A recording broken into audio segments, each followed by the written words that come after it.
Welcome back to season number 2 of the Go for 2 podcast. I am your host, Jackson Wallace. I got my friend, my buddy, my pal, Lucas Saver with me. Lucas, how you doing? Episode 22, man. I know. Excited, okay? Because football's going on, but there's a lot that's happened this week, and Dude, it's been insane. So I traveled to Houston, came back here at the house, finally. So I think the last time we recorded was literally like last Monday or something. It's literally been like 10 or 11 days, something like that, since we recorded. But finally back at home, finally back and settled in. I know that it's been crazy with you this week. You had like a bunch of different tests. I've been crazy at work. I've had a toothache. Okay, supposed to get a root canal. It's not going to be fun, but we're all over the place. But I'm back and ready for more football, Lucas. Football is my saving grace. I hope you understand that. Yeah. On Sundays, it's the days where I can just sit back, relax, and for those of you who are of age, consume a certain beverage that, to me, I've discovered it anew, moonshine. So only drink if you're of age, okay? But that's my football watching drink. I can't stand you. Look, you love me. Look, on to some important stuff. Number one, before you get to the comments, I'll give you some time to pull them up, Jackson. Put the phone down. Put the phone down, Jackson. Gosh, it's going to be like the debate last night. Look. What's up? Dude? Look. Today's the last day of September. In 4.5 hours, it'll be October. Which means? It's spooky season, baby. Spooky. Oh, spooky. I'm definitely watching some good spooks this year. It's officially Spooktober, okay? I love Spooktober. And last year was a great time for us, too. I'm going to release this episode of the pod tonight because we all got stuff going on. The pod episode's going up tonight, the day before Spooktober, so this is the opening Spooktober pod. Casey's going to love it. I think he's going to be happy about it. Don't you? All right, you can get to comments now, I guess. Hey, we got quite a few comments this time, y'all. Thank y'all for leaving the comments. So, in case you guys were new here, okay, or don't know what's going on. Anyway, every episode of the pod we upload the podcast to where all podcasts can be heard: Apple Podcasts, Google Podcasts, Spotify, and more.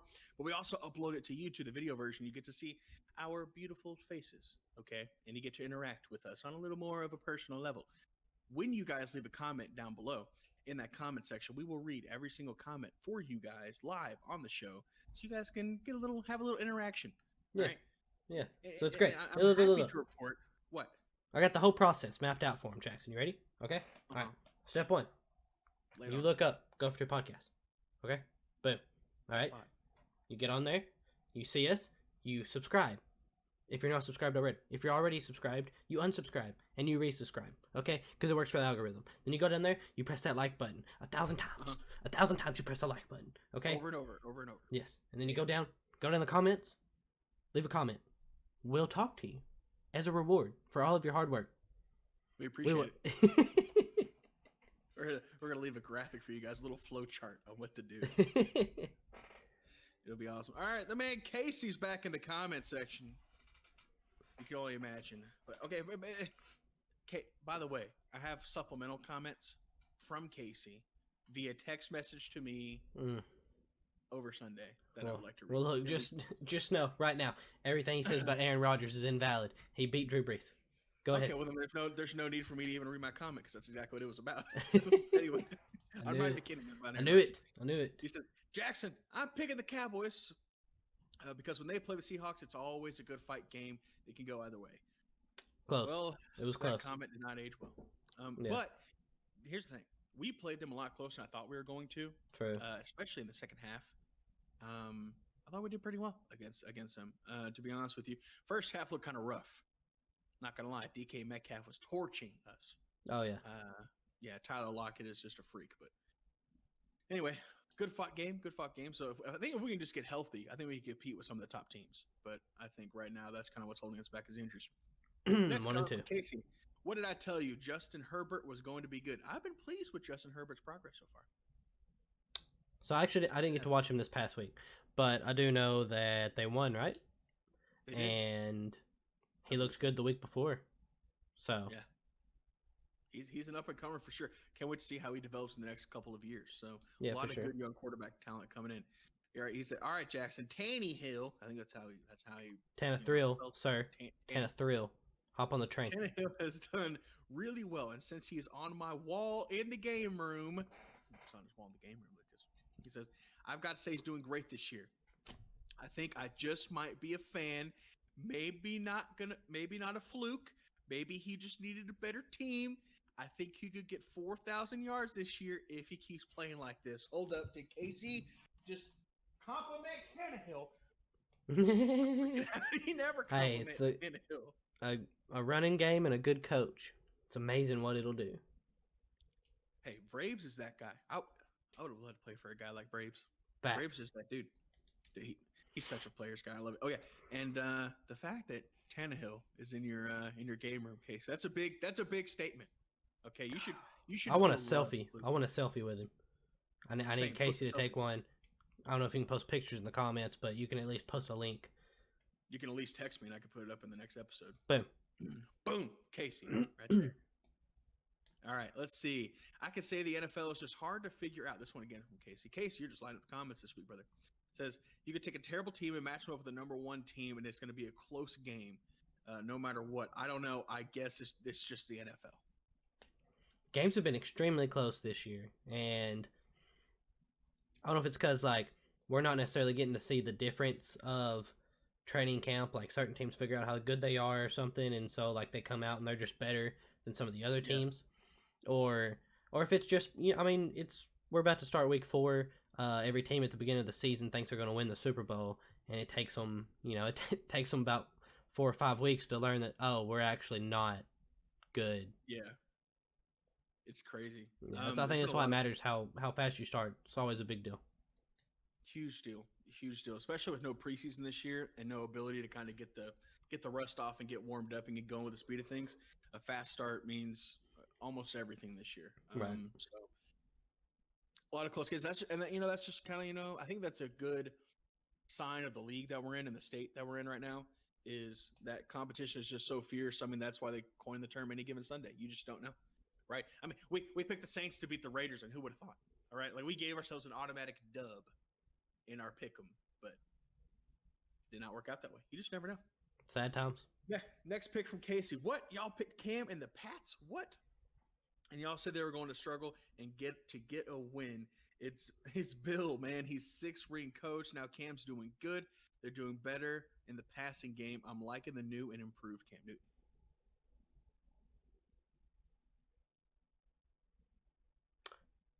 Cam kind of looks the same. My man still can't throw that great. But I do like what I'm seeing in terms of the run game. New England's definitely returning their basics, and they're gonna run the football. And they're even throwing Cam in there on some power runs because he's huge. All right, quarterback draw, just take it, run over 4 people, get the first down. Yeah, Bill Belichick's definitely they've been utilizing Cam. I think. Yeah, he's definitely embracing him. And which is kind of shocking when you think that was going to happen. Yeah. It's been cool to see though. It's been cool to see them do that and play defense and kind of just go back to the football basics. Yeah, Sonny Michel has been a bit of a workhorse too, so good to see that. All right, next comment from good old Aiden, AMZ Video. Shout out to Aiden out here on the pod. He said, "This is not about the pod, but the other night everyone went crazy on fantasy. Everyone was trading almost a whole team for a brand new one. That is true. So in our little family fantasy league that we got going on, Lucas, just to shout them out real quick. It was funny, just randomly the other day, me and Aiden, we worked out some kind of a trade, and then next thing you know, everyone in the entire league is trading and swapping rosters and stuff. It was fun. It was a great little 2-hour time there. It's a good time. Thank you, Aiden, for the comment. Hey, tell Jen to leave a comment, okay? Or where's Alex at? What's he doing? All right, tell him to stop making quarter pounders. Watch the pod. Appreciate you. All right, Casey with the last comment. He works at McDonald's, by the way. Hey, you can do it at the same time. Throw the pod in with some AirPods or some basic walks around with one AirPod anyway. Tyler would love him, dude. He's got the necklace, got the one AirPod looking. Actually looks kind of fresh. Okay, Tyler can't pull that off. But I'm just saying, with you got the one AirPod in, Alex, you might as well be listening to the pod. Come on, might as well.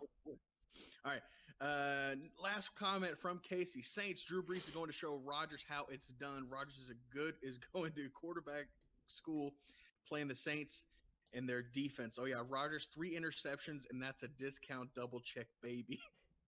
And then he replied. He replied to his comment 2 days later. He said, "Well, I guess I was wrong about the damn Saints. They lost." Bro. I love that you have the awareness to come back and reply to your own comments like, well, damn. I won $10 on saying the Packers were going to come back. That's crazy. It's a great time. I love it. I'm very pleased with Rodgers and discount double check, and not with Casey's comments about Rodgers, bro. You know, basically what he told me, Lucas. You know, hear what he told me? He told me that all Rodgers was a Favre backup, and he'll never be more than that for the rest of his life. And I told him he was absolutely insane. Yeah, Aaron Rodgers. And he later apologized to me. Said, "Sorry, bro. I've been drinking since noon." So. Oh my God, I think Aaron Rodgers has a good chance to be in the Hall of Fame when it's all over. I think so. I think he's a Hall of Famer. I think he has. He definitely has the chance to. He gets one more ring, he cements it for me. But have you? That's our comments, Lucas. I know things have been a little crazy. Do what? I said thank y'all for commenting. That's yeah. I was just gonna say I know things have been a little crazy, man. But you've been on Twitter, you've been on Sports Center and stuff. You've been seeing some of this news. It's been flying around crazy, especially the little group chat that we got going. It's been off the wall. By the way, I've been enjoying that chat. Very much. I just kind of sit back and watch you and Zach just kind of have it out. It's a good time. So, for those of you that don't know, the first fatality of the COVID season of football is the Tennessee Titans and kind of the Vikings, but the Vikings haven't tested positive any. So what's happened is up to this point, it is Wednesday night right now, right? Yeah. Okay. Wednesday night right now, up to this point, the Titans have had 4 players and 5 staff members, I believe, test positive for COVID. This past weekend, our defensive coordinator tested positive. We left him at home, traveled, beat the Vikings, came back, got tested. 3 players and 5 staff members tested positive. Today, we only had 1 player test positive. I don't know all the staff members, but I do know the players is our Bo Brinkley, our long snapper. There was Kamale Correa, our outside linebacker. He's like a second or third string, probably. Okay. And then, who else? I'm trying to remember. Oh, Daquan Jones, starting tackle, defensive tackle.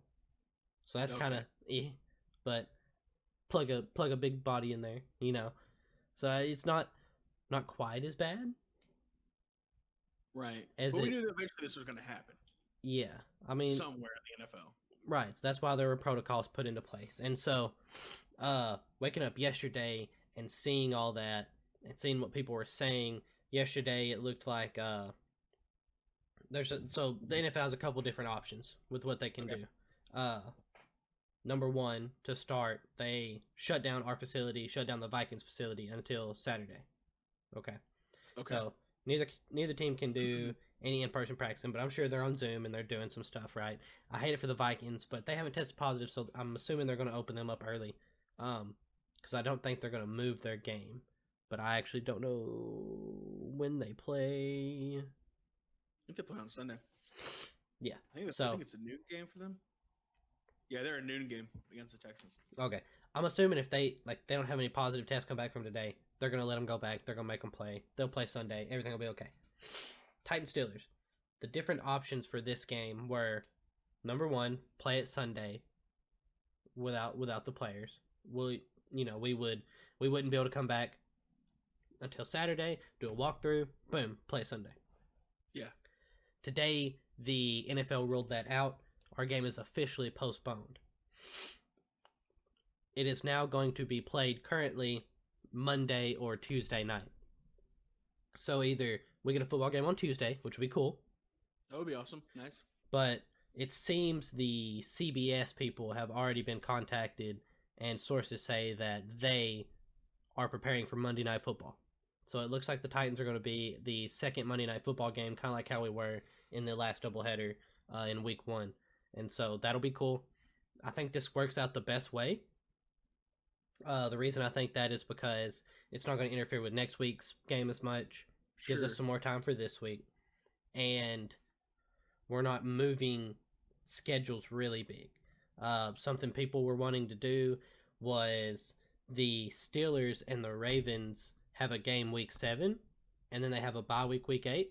They wanted to move their game back to their bye week, make the Titans and the Steelers have a bye week this week, and then in week 7 the Steelers and Titans would play, and then week 8 the Steelers would turn around and play the Ravens. I felt like that kind of punished some people, and I definitely did not want a week 4 bye. For sure, you want your bye week more towards the middle, or even towards kind of the end of the year, right? And then week 12 is that sweet spot, right? And then the last option, right now seems to be there is a week that they've put in at the end of the year, week 18, I guess, you know. Yeah. And that is, if they need to, they can play games then. Oh, okay. So they've already added that into the schedule. Right. But I don't think they want to have that set there unless they have to. Seeing as we are the first COVID and none of the other teams are having any problems up to this point, I think they really want to try and avoid that scenario where they have just like a week of COVID makeups at the end of the year. Yeah, makes sense. And so I think we're going to play Monday night. And I was just wondering, kind of want to know what you thought about it. Yeah, I mean, well, you know, like I said before, we were going to get to this point eventually, right? Especially with COVID going on for this year. Like, you know, the pandemic has not stopped. Okay, it doesn't just go away. Right. But so this was kind of bound to happen eventually. I think it's really cool that they can play, that they're able to kind of work this out, and hopefully they'll be able to play on Monday night. One, it gives us a doubleheader.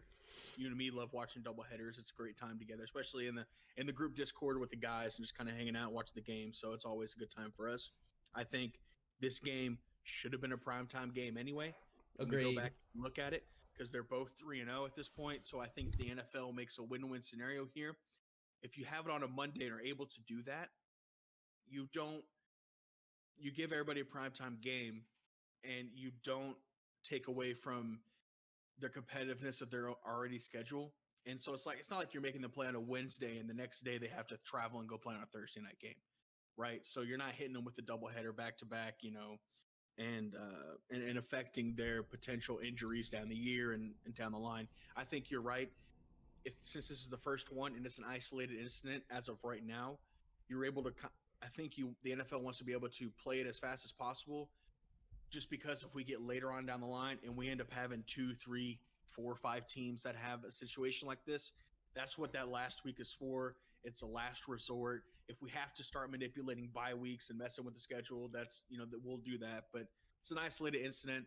Monday Night Football, if we can make it happen and have more primetime games, so like everybody wins, you know, we're going to see 2 undefeated greats late Monday night, hopefully, and works out for me. I mean, otherwise I couldn't watch the Steelers and Titans game. So right, bad situation to start with, but I really like how they're handling everything, and I especially like how the Titans are handling stuff. You know, Vrabel came out and he was like, "This is no one's fault. This is a pandemic. This is going to happen. We will not, you know, like we're not the first, we're not the last." Sure. Because there are teams in MLB and in NHL who have had people test positive and they've been through the same thing. NBA, we all knew that we were going to go through this. And so I really like how the players came out and they were like, "Coach, we want to play. We'll play anytime. You just tell us when, we'll be there," you know? And I just think it's really good to see everyone coming together to overcome the pandemic right now with the NFL situation. For sure. NFL seems to kind of have it all kind of figured out, or at least have these protocols in place, and they're handling it really well. So very pleased with it so far. Hopefully it's just an isolated incident. Hopefully we don't have any more of these later on down the line. But as you said, pandemic, it's bound to happen. Right. So good, you know, might as well happen now. Right. And honestly, I kind of like it. Titans do good in adversity. Just saying. Just throwing that out there. Won't say anything else till we get to our picks The thing later that I on. really like is that if it's Monday Night Football and we have that doubleheader, I will be ecstatic. I think that'll be, and I think that it's fitting, like you said before. It's the best option. Yeah, best option that you can throw out there. So, shouldn't be too upset. But I mean, you're throwing around the undefeated term a little bit.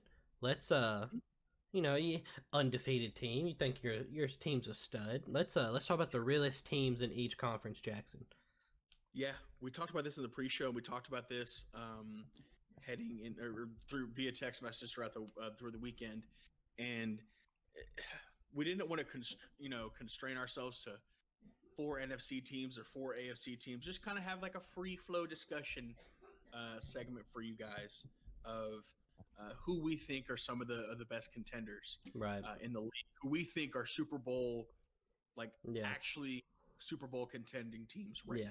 And it's weird because I know we brought up the whole free thing, but when I actually looked at it, I got 2 teams in each conference that I think are actual. Did you really? Yeah, realist teams. I think they're the actual Super Bowl contenders. I don't see anyone else right now with the state of the teams being able to beat those people. But pick a side, buddy, and we'll start. All right. Well, I mean, number one, I'll go ahead and I'll start with the first team, and we'll see if you agree. Kansas City. I mean, by far and away, defending champions. I thought that the game was going to be a lot closer than it was on this past Monday night against Baltimore. Kansas City, again, proved me wrong. You and I both picked Baltimore at home. Yep. But Kansas City was able to come up clutch. I mean, Patrick Mahomes, again, reminded everyone why he is the best quarterback in the league. I thought their defense would show up better, honestly, but they were getting beat deep. For sure. And, Mahomes came out there. And, even if you don't think he's the best quarterback in the league, he's top 2. It's him and Russell Wilson. I feel like that's the conversation. And you can go whichever way you want to go in that. Add debate. the bad man. Hey, Aaron Rodgers been playing really, really well. Add the bad man. Yeah. Put him in there. Double check. Those 3 in terms of MVP conversations at the moment, I feel like, and that's fair to say. So, yeah, I got Kansas City. Their defense has played better than I thought this year. I love what they're bringing to the run game with Clyde Edwards-Helaire. Mahomes is as good as he's ever been. The deep threat, the weapons that they have all over the field. Tyreek Hill is faster than anybody else in the league. I don't know. What else is there to say? They got a good coach, amazing play calling. You also have the experience. You've been there before. Yeah. No. Chiefs are definitely my top team, especially in the AFC. For sure. Who else you got? So my other AFC team I went with, the only other team I thought that was honestly even close was the Ravens. I know they did just play, but that defense is great. And I think in crunch time, if they're in the playoffs, they got some fans. Let's say it's in Baltimore. I think the Chiefs have a lot harder time. And I'm interested to see how Lamar develops as the year goes on, seeing as how he came out and he said the Chiefs did the same thing to us the Titans did. And so I want to see what they do to overcome that, because I mean I've been saying it. You can't come back and be the team you were last year without Lamar coming back and being the guy he was, and he can't be the guy when your offense has been figured out. And so going through weeks 1 and 2, I was like, well, maybe it hasn't been figured out. But then the Chiefs come out and they're like, Lamar's like, they did the same thing to us the Titans did, and it's like, oh, there's a blueprint on how to beat Lamar, and it's worked twice. Right, and until he figures out a way to break that blueprint, right, then that's going to be what team's going to throw at him, and that blueprint is pretty simple: contain him, right? Contain him and make him have that presence in that pocket. Make him beat you with his arm, right? Which he can't do. At this point in time in his career, he can't do it consistently. He did not look that good. Yeah, if you can apply pressure to him, if you can keep him in the pocket, if you can keep him rattled and play solid defense and keep the time possession in your favor, more than often than not, you're going to win that game. And so it's just another hurdle for Lamar Jackson to overcome. I'm sure he'll be able to at some point in his career. The dude's a freak athlete, right? So I imagine that he'll be able to develop as time goes on. But you're right.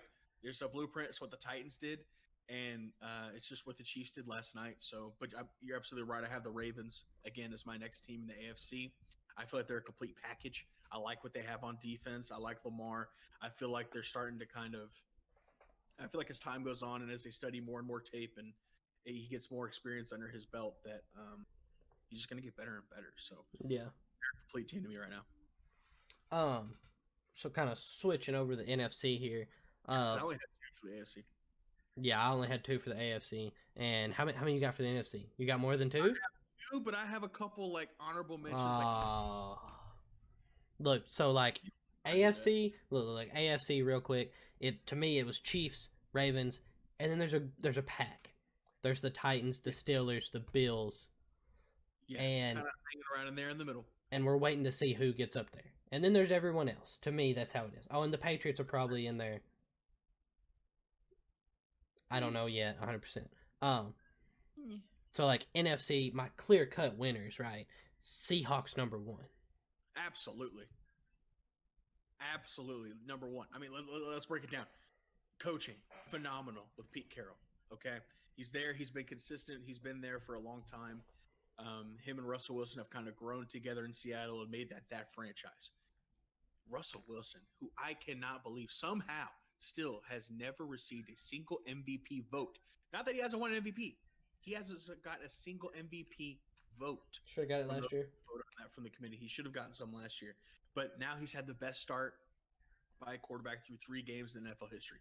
14 touchdowns through 3 games. Best start ever. Dude is on fire. Tyler Lockett is the most consistent, clutch.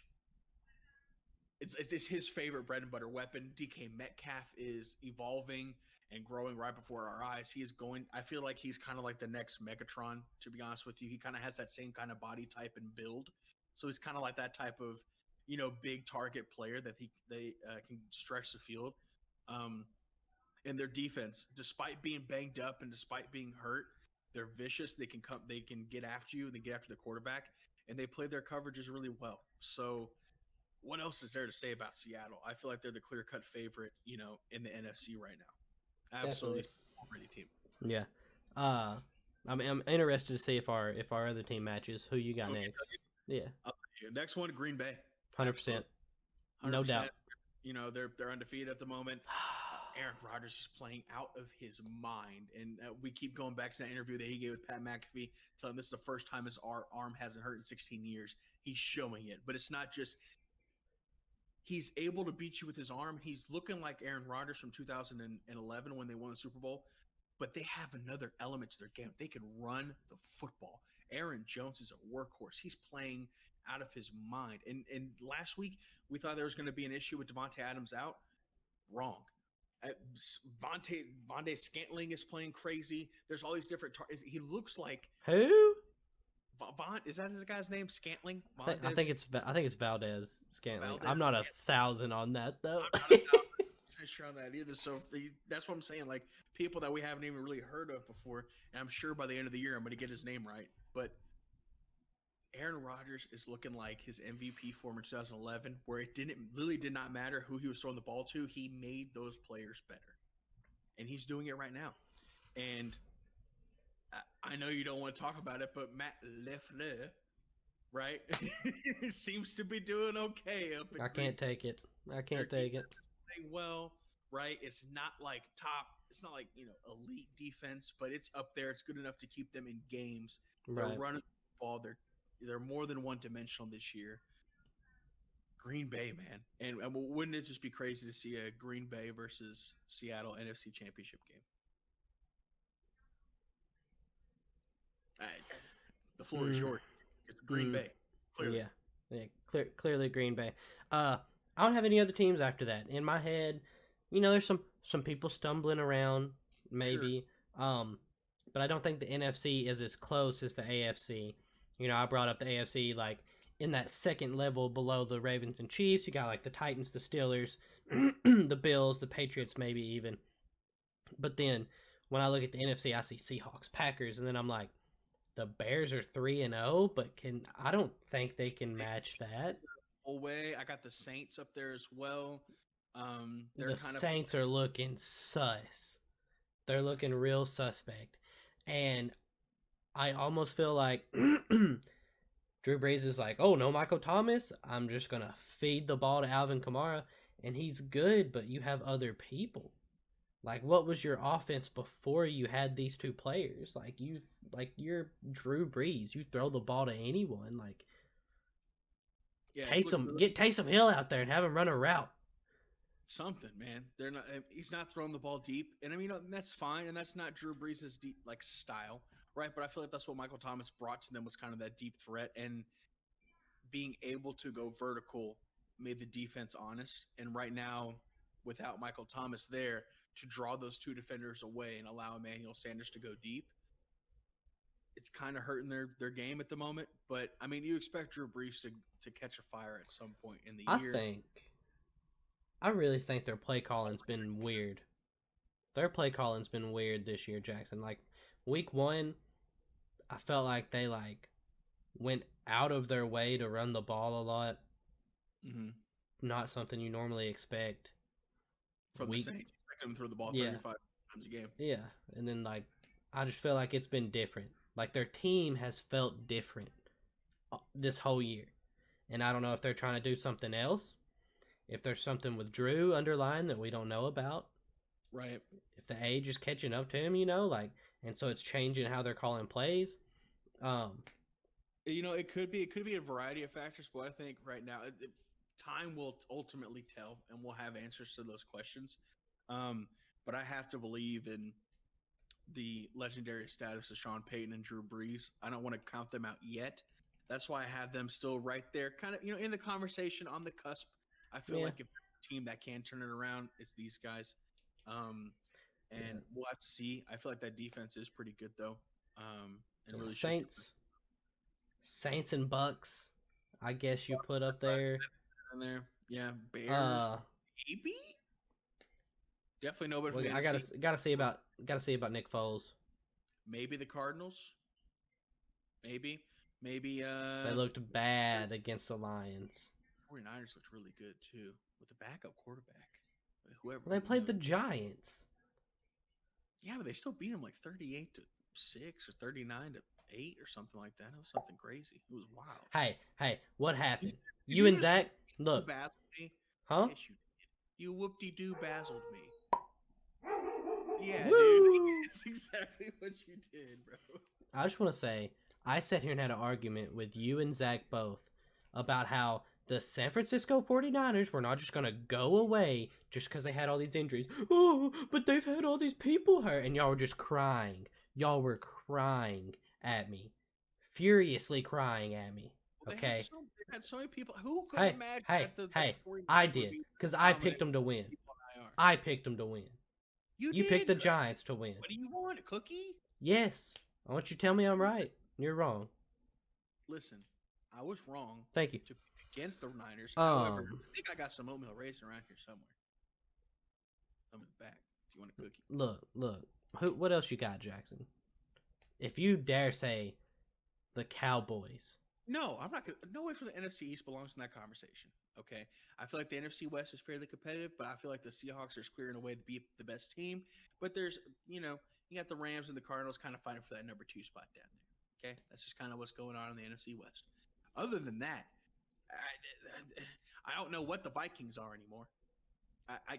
They were our dark horse team, and they're 0-3 at the moment, and Bears are 3-0. The NFC remains to be seen. To me, we have these 4 clear-cut, far and away better teams, and everybody else is just kind of in a pile together.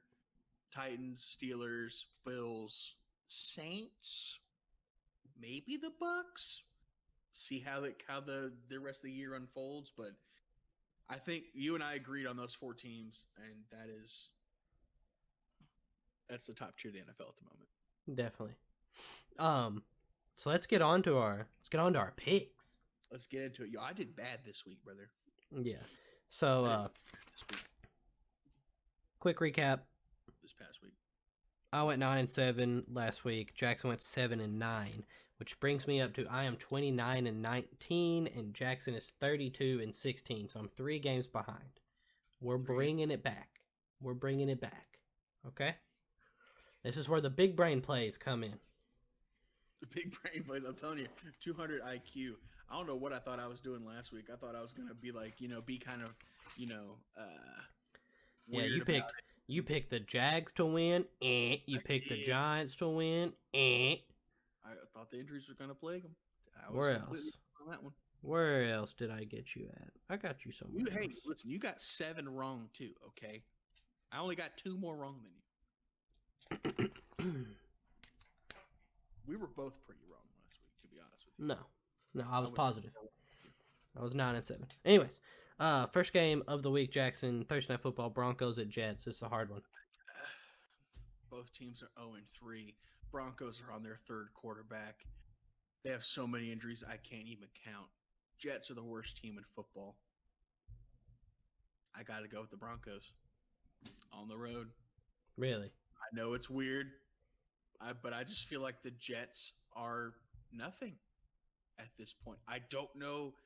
I mean, the only plus I can give them at the moment is like Sam Darnold has some escapability and can extend some plays, but it feels like they're only scoring off of breakdown coverages from the other team and home run plays out of nowhere that somebody else messes up. Yeah. They're not consistently driving the football down the field. So, and oh God, I'm going to find this out. What is the quarterback's name? The new Broncos quarterback. I'm going to find out. Do you remember his name? I don't know, but I'm going with the Jets, okay? I'm going with the Jets. Jarrell Casey's hurt on the Broncos. Von Miller's hurt. All these people are hurt. Philip Lindsay's hurt.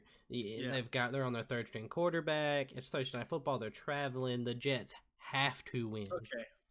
His name is Brett Rippon. Okay. So here's the thing. 2020 has been so weird. I feel like Rippon is going to become a meme, as a possibility to become a meme for like 2 or 3 weeks, kind of like, Linsanity thing. Like he's just ripping it down the field. Like for whatever reason, based off that name, I'm going with the Broncos. It's not the best idea, but that's the best thing I have so far. All right, I'm going to go ahead and tally a dub for me. Browns at the Cowboys. I'm going to go with the Cowboys, man. At home. We have the noon game, brother. We tend to do pretty well in those games. I feel like we're staying close with Seattle, and I feel like we can take the dub against the Browns. Yes, I'm going with the Cowboys too. I really considered taking the Browns because the Browns are kind of like you guys, in the sense of I can't get a vibe on when you win. Mm-hmm. You play great against the Seahawks, and then you'll turn around and you could play Washington this week and you would lose because the Cowboys are just weird. So banged up too, man. It's actually insane. Like our offensive line is so, as you would say, sus at the moment. Yeah, very suspect. But I'm gonna go with the Cowboys. I appreciate the vote of confidence, brother. I really do. Myles Garrett's going to eat you, though. Ravens True. At Washington. Ravens. Yeah. Should I have to give a reason? Nah. Okay. We'll just move on. I went with the Ravens, too. Chargers at the Buccaneers. I'm going to go with the Bucs at home here. I liked how they looked last week. Brady seems to be kind of getting into a little bit of a groove. If Justin Herbert is a little bit banged up, then I think that's going to hurt. I mean, the Chargers I just think are too banged up to contend with what the Bucs have to offer. Yeah, and I also think the play calling's getting better. We've seen, I've seen it and I've heard people talk about it, which confirms it to me, is that like that first week it really looked like they were doing play calling that was more Bruce Arians and it wasn't as much Tom Brady. It seems like They're working together a lot more now. What's working, what's not? More towards Brady's game, more towards what he's done his whole career, and then adding in some Bruce Arians flair, which I think is the way to do it. Next game, Seahawks at the Dolphins. Seahawks, by far and away, like we said before, this is a clear-cut favorite team in the NFL right now. Russell Wilson's playing at an MVP level. I don't see him slowing down against the Dolphins team. Vikings at the Texans, Jackson. This is one of the hardest games for me to pick. Yeah. I'll go first if you want me to. Go ahead. You want me to go first? Okay. Yeah. I didn't know if you needed more time to think. No, I have my answer, but I'm just curious what you put. So I'm gonna go with the Vikings. Okay.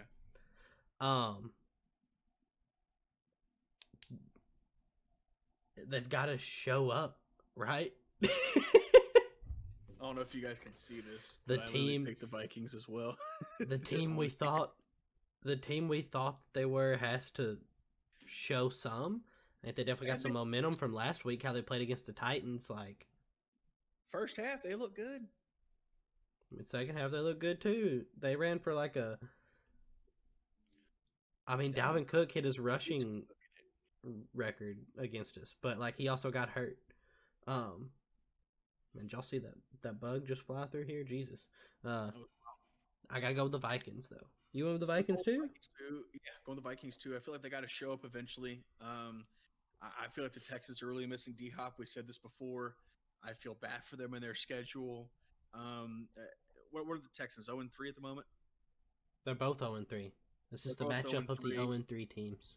Yeah, whoever loses this, I mean, your playoff chances are extremely low, like pretty much gone. You get down to like 4, 5, 6% likelihood to make it. And both of them, like you guys said before, they're in tough divisions. The Vikings, you're looking at the Bears and Packers undefeated. You start 0-4. I don't know what else to tell you, man. And the Texans on the flip side, the Titans and the Colts are running away with that division at the moment. So and Jacksonville's even beating them. Jacksonville's beating you, man. Come on. Like, you got to do something. Come on, Deshaun Watson. But yeah, I got to go with the Vikings just because, like you said, they got to show up sometime, right? Yeah. Saints at the Lions. I'm actually going to go with the Saints here. I feel like they have a rebound game. Same. I feel like, like you said, the play calling's got to get a little bit better. I don't know exactly what's going on. There's a possibility that Michael Thomas can play this week. It's not 100% sure. But I mean, you got to get a rebound win against the Lions. Yeah, I would hope so. Yeah, I went with the Saints too. Rebound game against the Lions. Should be a good time. Jacksonville at the Bengals. I'm gonna go with the Bengals at home here. I'm gonna go with Joe Burrow. I feel like he's been looking really well. They played Philly amazingly. Ended up resulting in a tie, which is kind of weird, to be honest with you. But I feel like Burrow's looking pretty comfortable. I feel like his receivers are more trustworthy of him, and his commanding presence on the field at the moment. So yeah, I'm gonna go something about the Bengals, man. I can't pick Gardner Minshew. I went with the Bengals too. I think Joe Burrow's got to get a win. My man tied with the Eagles last week.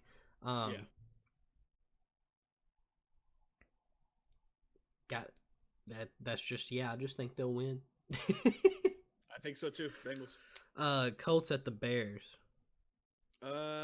This was a hard one for me. Mm-hmm. You better not have done it. I know. You told me, your tough one first. So I'll tell you my tough first one here. I'm gonna go with the Colts on the road against the Bears. I know it's kind of a hot take. No, but I feel like the Colts are a little bit more. Maybe it's not a hot take as much as I think it is. Colts, I think, are more a complete team right now.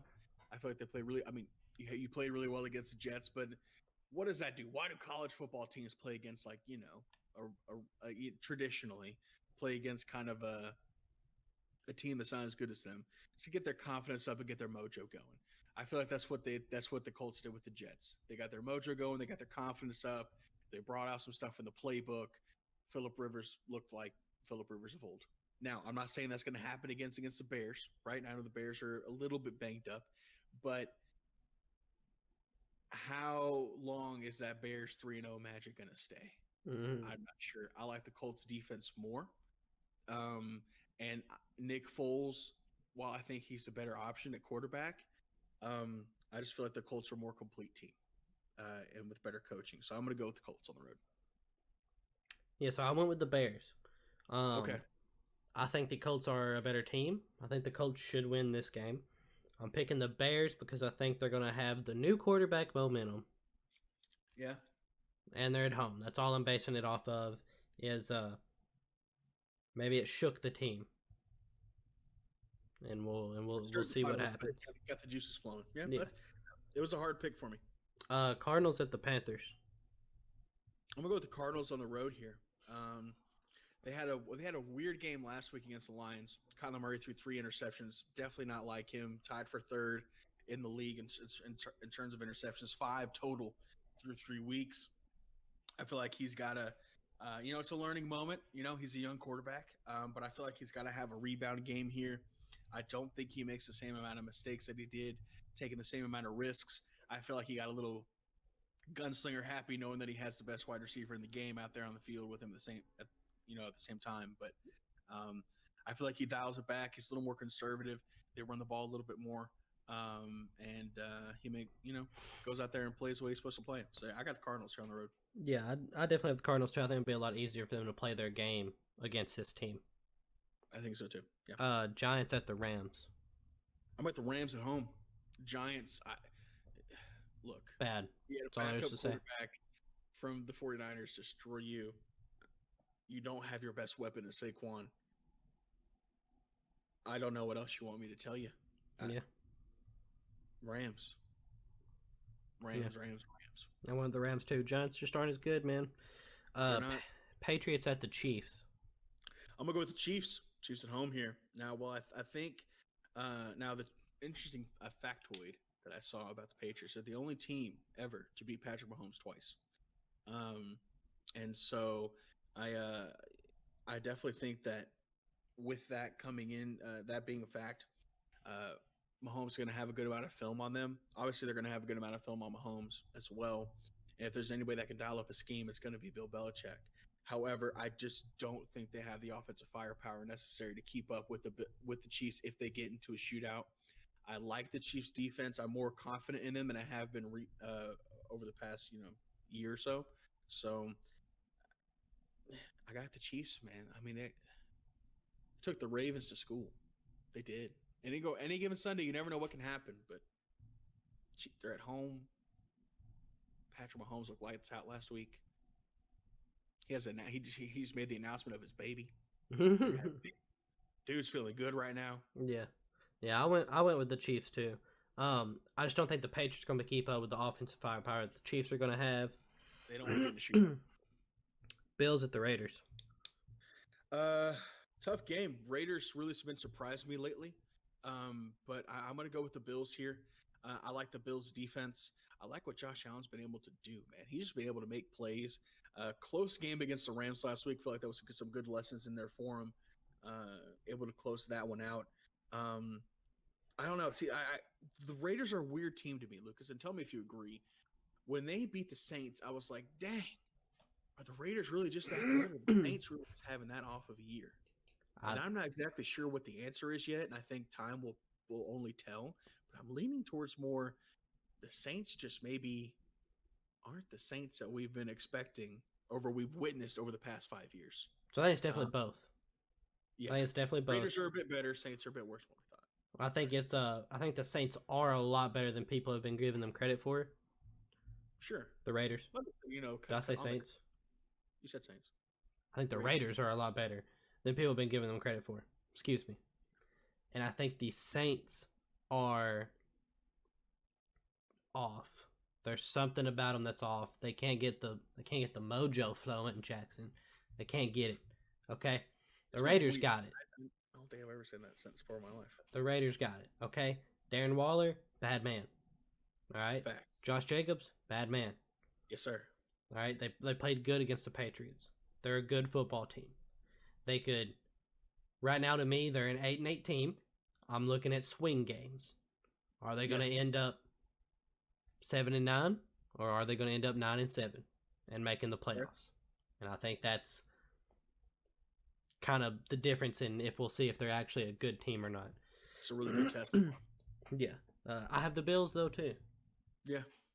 I've just liked too much of what they're doing. It scares me that the Titans play them in 2 weeks. Is it too much? It's not too much of a hot take. Derek Carr, second best quarterback in his division. Who else is it? It's Raiders, Broncos, Chargers. Jeez. Yeah. Second best. Yeah. Second best. That ain't hard though. There. I mean. Yeah. The other two kind of don't have quarterbacks. True, but I don't know. I just feel like he's been playing really well this year. So, Eagles at the 49ers. Niners, brother. Niners, absolutely. George Kittle is a go. He's going to be out on the field. It's the first time since week 1. He's a full go, full participation in practice. So they're going to go out and let him loose. Now, Jimmy G, not so much, but their other quarterback played extremely well. So you hopping on the 49er train with me? You know, I listen, Lucas. Here's the thing: you can measure of a man is. It's easy to always exclaim when you're right. It is hard to admit when you were wrong, and I was wrong. Never wrong. So, you're never wrong. Whatever, dude. But no, yeah, 49ers for sure. I mean, I don't know what's going on with the Eagles. I saw something. Yes, you do. What? Yes, you do. Yes, I do what? You know what's going on with the Eagles. Yeah, it's Carson Wentz, which is what I was about to talk about. But I'm trying to give them, due respect. No, we'll talk about Carson Wentz later. I got the 49ers. Because I have a thing about Carson Wentz. Okay, cool. I got the 49ers, okay? The 49ers are going to win that game. Falcons at the Packers. I just want to preface. Sorry, this just hit me. Hit me in the head. I want to preface this. These Falcons have lost their last 3 games because they're stupid. That is so true. And here's the thing. They're blowing leads. And this is the game that they would win. Because in this game, they won't have a lead to blow. They will have a lead to chase after. Are you taking the Falcons? Because I'm taking the Packers. No, I'm taking the Packers. But I'm telling everyone. I'm preface. Right. If it would just be a game, it would be a game they had to come back and win instead of blow a lead. I'm letting everyone know. There's a very good chance. Do not be surprised if the Falcons win this football game. It's a very NFL thing to happen. You come in there and we're talking about Aaron Rodgers MVP and oh my gosh, if the Falcons win, Casey's gonna blow up my phone. I'm just saying, this is it. This is when it happens. You're calling it. You're dang prophet. Okay. So we both went with the Packers. Steelers at the Titans. Monday night doubleheader. Oh man, dude, this game, I don't know what to think of it. I have based this purely off of one thing, that is one circumstance. I'm going with Pittsburgh. Here's why. They can practice this week. That's it. I think the Titans are very good at adversity. I feel like in primetime games they play to their competition. I feel like in terms of defense, they're two pretty much on equal footing. I like what Ryan Tannehill has done this year. Same with Derrick Henry. But I don't know, man. I feel like the Steelers are able to practice and they're able to get in the same building and work together. And that's my only difference, in my opinion, for this game. Hope you're ready to be wrong, Jackson. Because the Titans are on the road. I hope the Titans win this game. I really do. Titans are home. But they are. I know. That's what I'm saying. The Titans are at home, right? But the Steelers can practice, so it's like, where do you go with it? Yeah. So I'm going with the Titans for all of the reasons that you named. Okay. Defense. Yes. Adversity. Love it. Eat it up.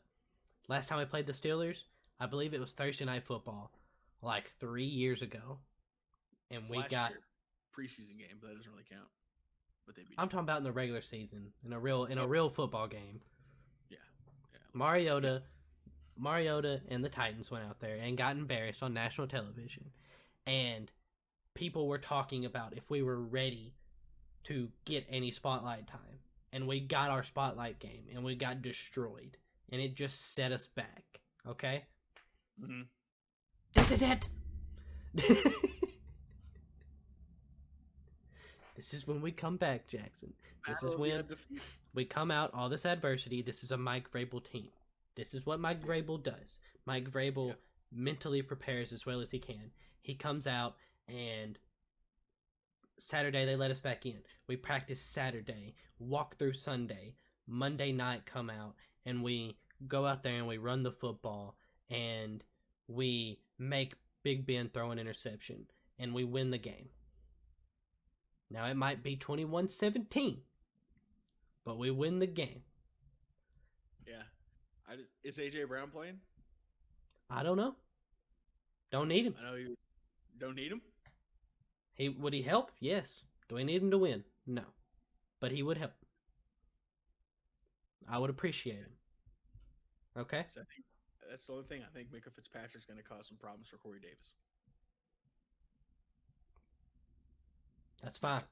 Corey Davis had like 30 yards in last week's game and the game before. So hey, still put 30 on their head.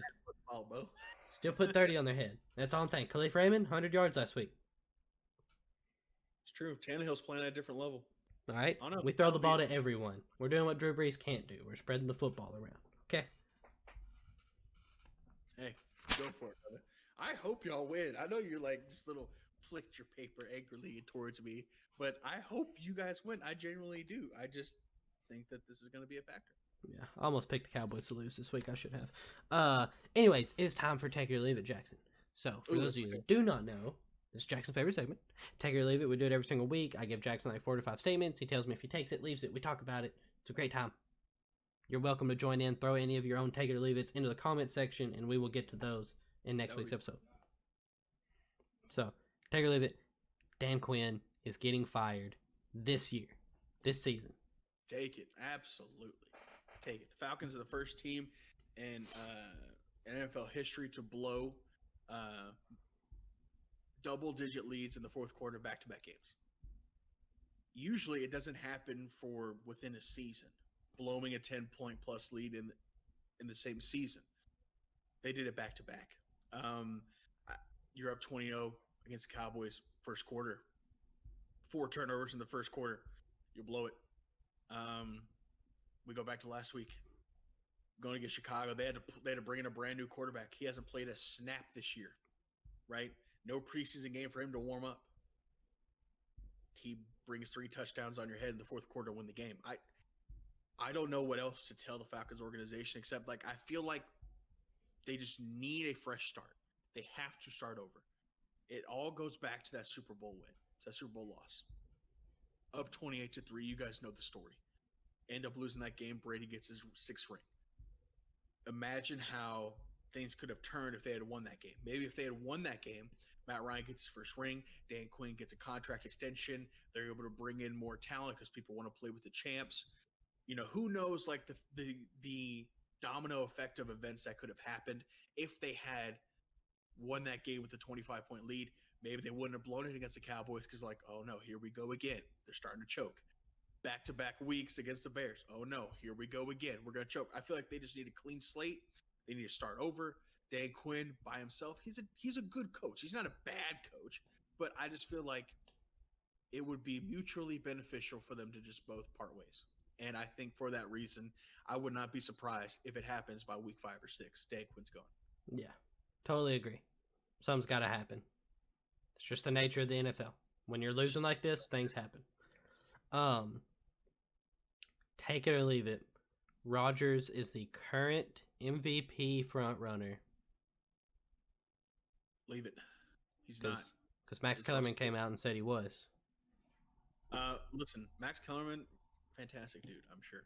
And here's the thing. I love Aaron Rodgers. I love what he's been able to do.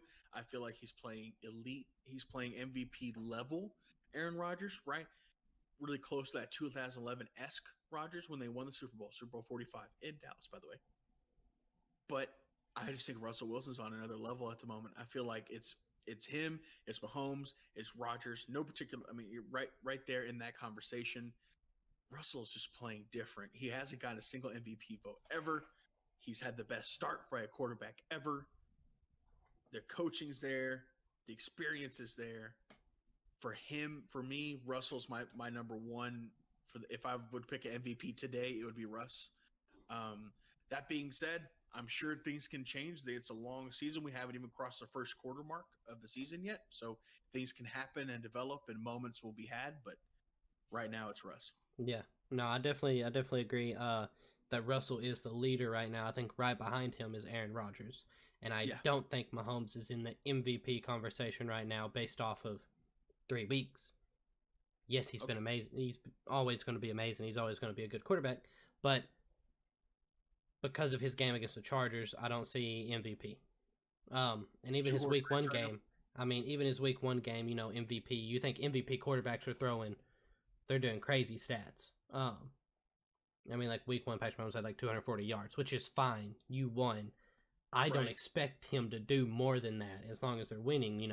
I'm just saying when I think MVP, I think what Aaron Rodgers and what really Russell Wilson's doing right now. It's a fair point. I just feel like because Mahomes is Mahomes, he's always going to be in that conversation. Right now in his prime, while he's playing the way that he's playing, especially how he played against Baltimore, I feel like his name's always going to be brought up when the MVP conversations. I mean, Lamar won the MVP last year. Is he in the conversation? No, but he's done great every week except for last week. But he's also not Mahomes. I'm saying this. I'm saying it's like it's a phenomenon. It's because it's something almost unexplainable. It's because Mahomes is Mahomes. That's why he's always going to be in the conversation. I don't think he deserves it right now more than Rodgers or more than Russ. I feel like those are clear-cut favorites ahead of him. I just feel like because he is who he is, arguably the face of the NFL at the moment, he's always going to be in that conversation. Interesting take. I don't like it. Okay. Take it or leave it. Last Sunday's game shows that Lamar has a weakness, and he must overcome this weakness if the Ravens wish to ever win a Super Bowl with their team. Yeah, absolutely. We talked about it earlier. Take it, absolutely. We talked about it earlier. There's a blueprint, right? It's what the Titans did. It's what the Chiefs did last week. Contain him, right? Rattle him, get him upset, put him under pressure, and make him beat you deep. That seems to be the formula right now. Do I think he has potential to turn that weakness into a strength? Absolutely. Do I think that he is a quarterback who is capable of becoming an elite deep-level passer? Absolutely. But he's not right now. And time will tell to see what happens. Again, keyword potential. But yeah, he has a weakness right now. And if they want to win a Super Bowl, if they want to get to the AFC Championship, if he wants to be an all-time great, he has to overcome that weakness. Yeah. Last one, Jackson. Yes, sir. If Carson Wentz has another bad game, he should be benched in favor of Jalen Hurts. Leave it. I feel like it won't happen because the No. Not will it happen. Should it happen? No, because you put $150 million into this guy, and you're committed to him, regardless of who you have behind him, being Jalen Hurts. Hurts is again a rookie. We haven't seen what Hurts could be able to do, so there's a little bit of element of mystery, and sometimes that comes with some mystique and some intrigue and some glamour. But just because we haven't seen him what he can do doesn't mean that we throw him out there. I feel like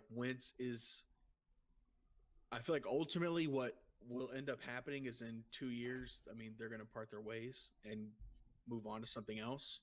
But I think it's too early for them to go ahead and just bench Wentz when you committed so much to him. So, no, it should not happen.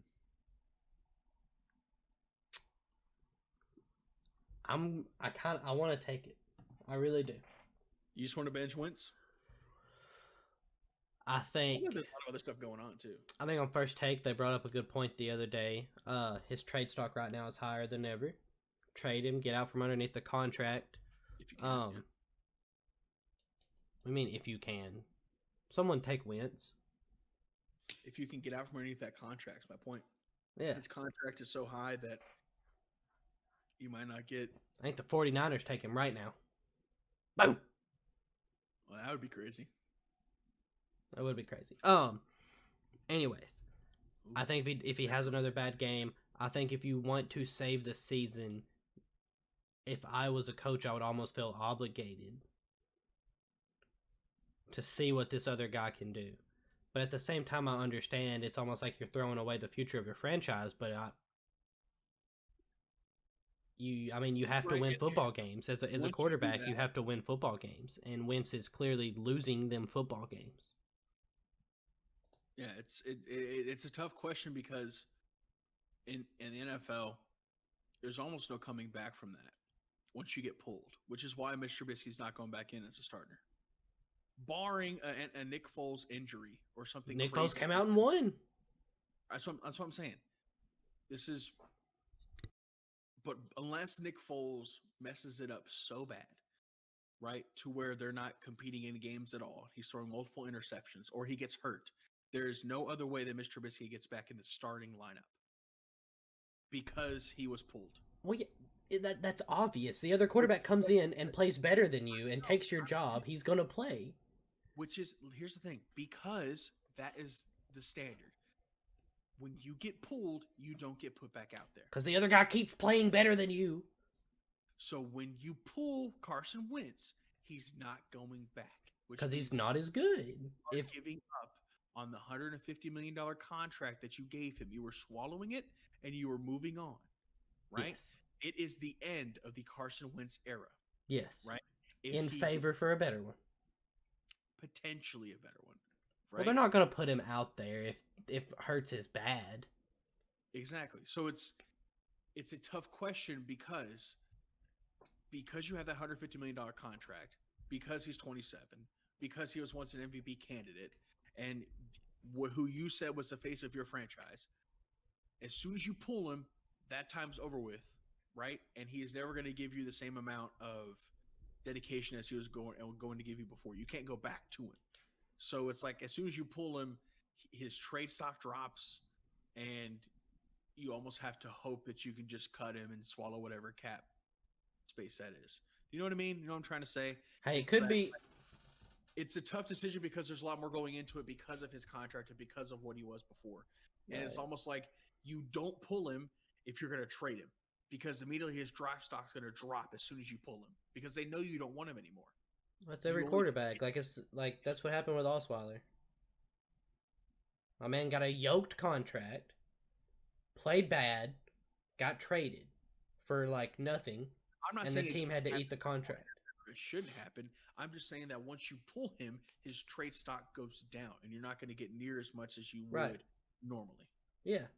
So it's a tough call to bench him because you also were thinking about that in the back of your mind. If you can trade him and get out from under his contract that way, you do it. But do you bench him right now to win you games with Jalen Hurts, knowing that you can't trade him for as effectively? That was the question. If you think Jalen Hurts wins you football games, yes. Your division is wide open. In the NFL, it's all about what have you done for me lately, and Wentz has not done anything for you lately. I don't pull him if I think there's a possibility I can get a decent trade for him. And until that trade happens, I don't put in Hurts. If they lose this weekend, and you were the coach, and you think with Hurts we win that game, you don't put Hurts in because you want to trade him. Because his contract means more for the the destination of the franchise as a whole. It means more to the franchise than Jalen Hurts coming in and winning a football game. Yes. I wait until I can trade him. You scrap a season. Yeah. Why would I trade him for a 7th round pick if I put in Jalen Hurts when I can get a 2nd and maybe a 3rd, or 2nd and a 4th if I don't pull him? Keep him for the whole year in case Jalen Hurts gets hurt. At the end of the year, people are going to need quarterbacks, and people are going to say, I can fix him. And they're going to take on his contract. You're not going to get what you want for him either way. Even if he's still your starter, they're going to be like, why are you trying to trade your franchise quarterback? You're going to get even less. You're going to get less either way. If you trade him, you can't get anything good for him because teams know what's up. If I'm an NFL executive, 2nd round pick and a 7th round pick. You think if he's your starter, if you keep him as your starter, and you are shopping him to other teams, I feel like I have much higher likelihood to get a 3rd, 4th round pick than I do a 7th. Absolutely. I feel like as soon as I pull him, then I mean, you're not really going to get much for him at all. You're not going to get much for him either way. Teams are not stupid. If you want to get rid of a guy, they know, like, oh, he's trying to get rid of this guy because they don't believe in him anymore, and they want to get out from underneath his contract. And then it's like, I'll give you a 6th. Well, he's our starter. Well, that's fine. but you're trying to get rid of him, so obviously he's not your starter. But you haven't pulled him yet. The act of pulling him is literally it's the social equivalent of completely giving up on somebody. The act of pulling him hurts us, the regular people. As an NFL executive, I could be on the phone talking to the Eagles right now about trading for Wentz, and no one else would know. No one else would know that he's being shopped right now. Do you get what I'm saying? But the executive knows. And in the executive's head, he's like, you want to get rid of this guy who apparently is your franchise quarterback. Why would I give you a first when I know that you are shopping this guy? You want to get rid of him so badly. If it's 0-4 after this past week, you're 0-4, you can't get a win. It depends on the executives and who's talking to who and all that other stuff. No one is that stupid.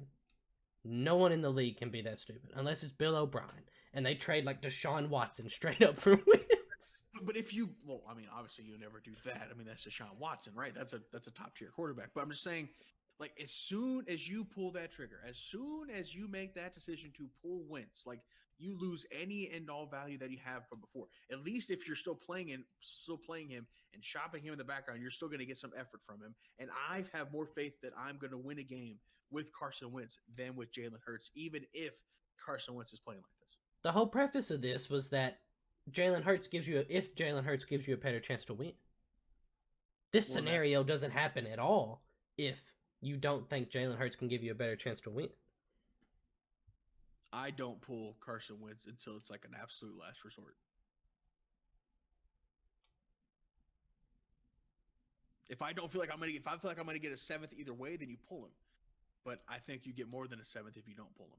I think you get more than a seventh both ways, because people need a quarterback. Like, if you feel like you're going to get a little bit more from him, to me the logic does not make sense to say that if I keep him as my starter, I can trade him and get more than if I bench him. Because as an NFL executive, if I get a call from the Eagles saying they want to give me Carson Wentz, then I know that he is not in their head their starting quarterback. You don't trade your starting quarterback. You don't trade the face of your franchise. And so what I'm saying is they should have the common sense to be like, oh. Well, one would think they would have some common sense, but you'd be surprised. Come on, Jackson. This is the NFL, brother. Also, if you pull him, then he takes away a potential backup option in case Jalen Hurts doesn't work out.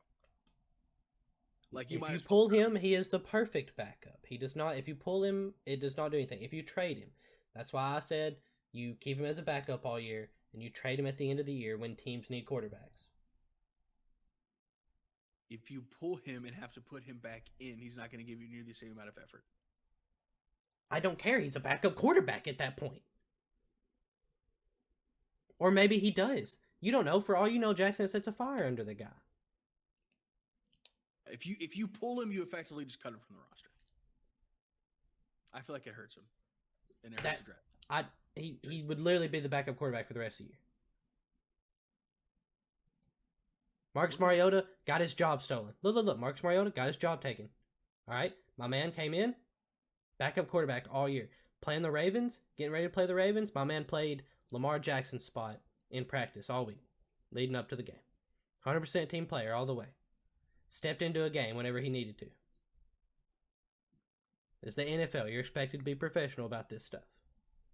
Right. But, look, we're going to disagree on this no matter what, I feel like. But I don't pull him until it's an absolute have-to, like, last resort. Yeah. I wouldn't pull him. Even for Jalen Hurts. Even if I feel like Jalen Hurts has a better opportunity to win. I don't pull him. That's stupid. Sacrifice the season because you think Casey. Yeah. Casey, tell me what you think, because this man is just making no sense. Wow. I don't understand how it's like, hey, if I keep him as my starter, I might lose 4 more games, but I can trade him for more. No. With the contract of what he has, absolutely. What? Contract means way more to the franchise. People are gonna see him be bad even more on the field. How many times have we talked to Lucas about? This is in the scenario of him being bad and not like coming out and being okay. Like, but go ahead. How many times, Lucas, have we talked about like cap room in this league, right? And how you need to have an effective amount of cap space spread around the team for your chance to win, right? And with Carson Wentz's contract the way it is, it puts constraints on the rest of the team, right? To be able to go out into free agency and grab those type of players, because you're just not able to devote the same amount of resources to him. So if I'm the Eagles and I've already committed $150 million to him, and I have that contract on the books, I want to get as much as I possibly can for that contract. And I feel like as soon as you pull him, then it sends a signal to the rest of the league. And it sends a signal to the public, and public perception is a big indicator of things that happen. And I also feel like you won't. I feel like when you give up on Carson, like, it depends on what he has in his contract too. Could have a no trade clause, or he could have some kind of other different clause in his contract too. But sometimes you need a player's willingness to be traded somewhere else too, and that's a factor. I feel like it hurts his trade stock too much if you pull him. I think leaving him in too long can hurt his trade stock. I think people are going to want a quarterback either way. What happens? What happens at the end of the year? Drew Brees retires. What are the Saints going to do? Taysom Hill, Jameis Winston, or hey, we can trade for Carson Wentz. I guess their answer right now is until they figure out what else is on the market. Yeah, Jameis Winston. Just kind of depends on what happens, because they let Bridgewater go, so they're taking that risk. The NFL is unpredictable. You never know what's going to happen. But I don't know, man. I'd leave him in. End the episode. I've had it. Guys, thank you so much for watching and listening to our debates and our rants and our arguments. We surely do appreciate it. Leave a comment down in the comment section below. Let us know what you think of the whole fourth segment that we have there with Carson Wentz. Let us know what you would do with him and his contract. Casey. And we will read that out for all of you guys. You can find us for all podcasts can be heard, Apple Podcasts, Google Podcasts, Spotify, and more. Remember, we upload this every single week to YouTube. Leave us a comment down below. Let us know your thoughts, and we'll read them out at the very beginning of the episode. From that, we're going to leave it there. Love y'all. Bye. Deuces.